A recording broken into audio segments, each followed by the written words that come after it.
Hey, what's up, everybody? Whoa. Don't want to look like a freaking emo anime character for a second.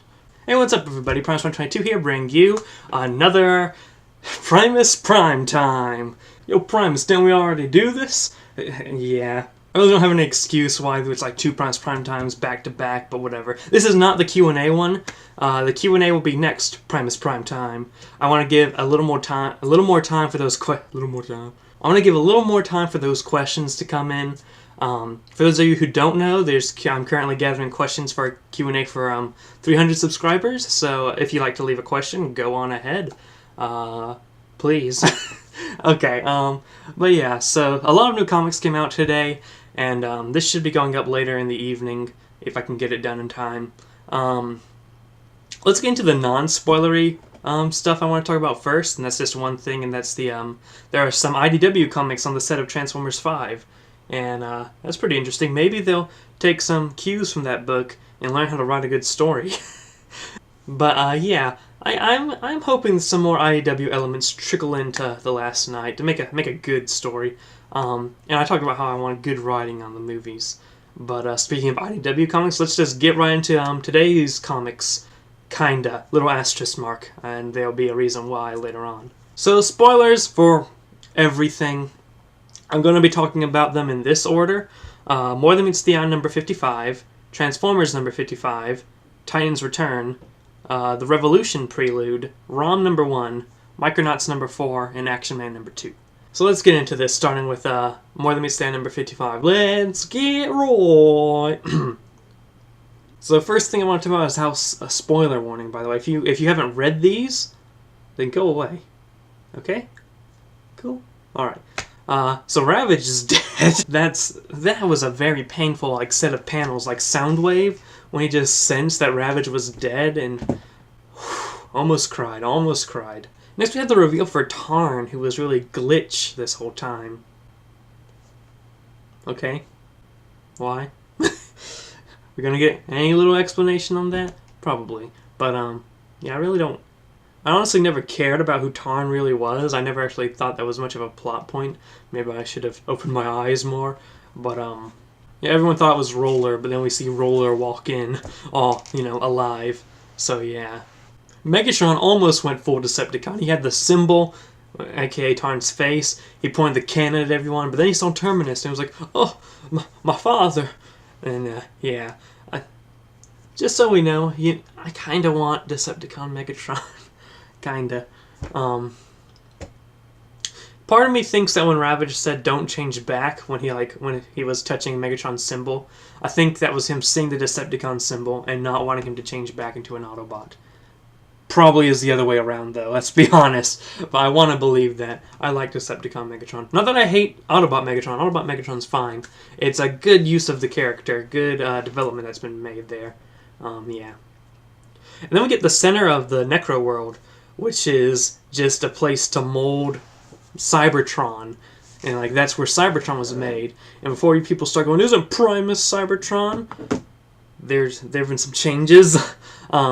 In the Collectors Club comics that got rid of the whole concept of multiversal singularities, so anything can really happen. And IDW never really states that Primus created Cybertron. It's more if he walked around on Cybertron. Which, the idea that there are multiple Cybertrons, maybe, because you aren't going to make a factory to make one planet. That's interesting. What if it's the Quintessons? What if the Quintessons are in this? I don't know. I don't know anything. I don't like speculating. Whatevs. And then the whole Geo-bomb going off, that's a little, oh. But, James Roberts' writing is a lot of, ooh, death scare. But surprise, everything's fine by some Deus Ex Machina that we reveal in the first couple pages of the next issue. They can survive anything.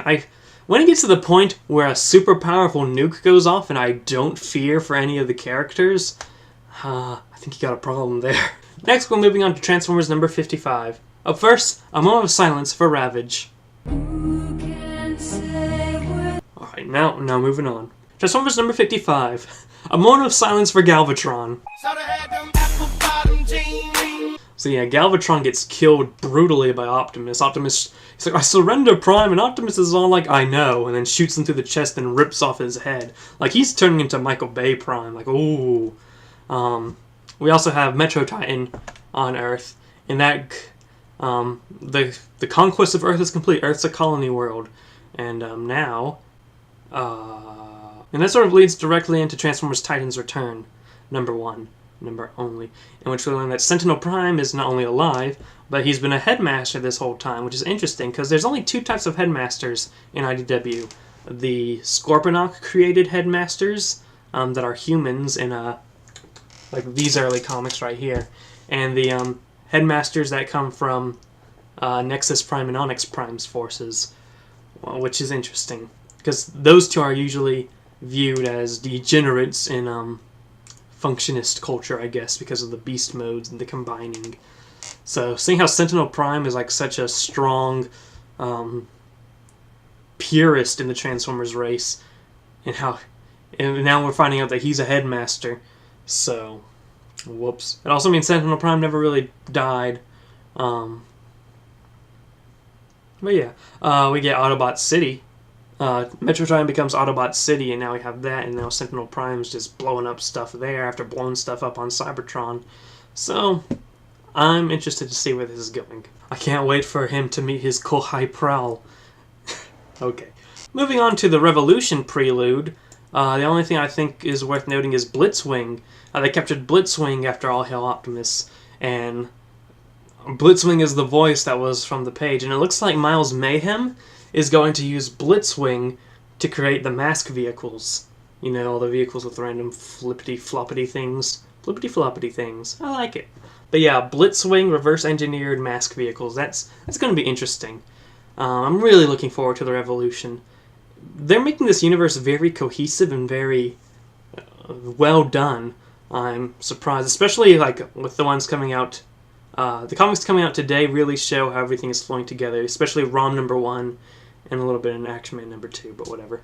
Which actually that's gonna segue us right to ROM #1. And what I really feel about commenting on ROM #1 is how much they included to make this feel like a universe, because you get a lot of Earth Defense Command soldiers, which historically were our only Transformers thing, unless you're in Japan. Yeah, I'm sorry, not the Japanese cartoon. Unless you're in Beast Wars Uprising, in which the EDC is an advanced form of G.I. Joe, but whatever. And speaking of G.I. Joe, at the very end, you have the Dire Wraiths that are impersonating some people, bring in G.I. Joe, or remnants of G.I. Joe, to take on ROM. You see Scarlet and Roadblock, and I don't remember anyone else. I just read this a couple minutes ago, guys. But yeah, it looks like Scarlet and Roadblock are back into the action, as the G.I. Joe might be defunded, but whatever. They can still shoot people. But yeah, now we got Yo Joe. We got G.I. Joe taking on ROM. I can't wait for the next ROM issue. I can't wait for more of these issues. Like, this universe, man, this universe. Micronauts #4 is basically just partly an origin story of Baron Kazra or Karza. I really can't remember where the R goes. Is it Karza or Kazra? I think it's Karza. I'm probably completely wrong. Oh well. But yeah, it's just sort of his backstory. A little bit of a backstory into, I think that will lead into talking about what started the war, which will be interesting to look at. It's all pre-war. I've been trying to piece together a timeline, and the Micronauts one is really all over the place because I don't know what goes where. But I think things are going to smooth over. It's only issue 4. So yeah, how many times have I said so yeah? But yeah, I'm looking forward to more Micronauts. Especially in the Revolution I was going to say especially in the Revelation in the Revolution, but whatever. In the Revolution Prelude, we see that Baron Karza has Ore 13, so I wonder how that's going to work out. In fact, everyone has Ore 13, pretty much. Revolution talks about how Ore 13 is blowing up across the planet, and like G.I. Joe has some Ore 13, and maybe Ore 13 will go into making the mask vehicles too. Maybe Mayhem will use Blitzwing and some Ore 13. Oh well. Did Astro Train die in Transformers #55? I think he died. I think RC straight up cut him all over. But I think he might be able to survive. This wouldn't be the first time John Barber does something that looks like someone is killed horribly, only to put them back together again. Now we go into Action Man #2, which the only thing I feel like noting is that we see the poster for JEM and the Holograms taken straight from IDW's comics. And The thing about that is, recently there was at the San Diego Comic-Con, there was a panel where whoever was reporting for Newsarama cannot write, but they said something about how the editors clarified that JEM was part of the Hasbro world, but would not be part of Revolution. I'm like, define Hasbro world. But, they said there might be some Easter eggs. We see that poster in Action Man #2. And basically, I think that's all I need to know. JEM of the Holograms is in this universe, too. Which means I've got some back reading to do. Back reading! Back issue reading. Back issue reading is probably the better way to phrase that as opposed to back reading, because that sounds like you're reading off of someone's back. Like some sort of fortune teller. Never mind. But yes, I'm gonna be binge reading JEM and the Holograms now, so I can get the whole universe experience. But I've heard good things. I hope maybe there'll be some crossover between any of these titles in JEM, because that'd be cool.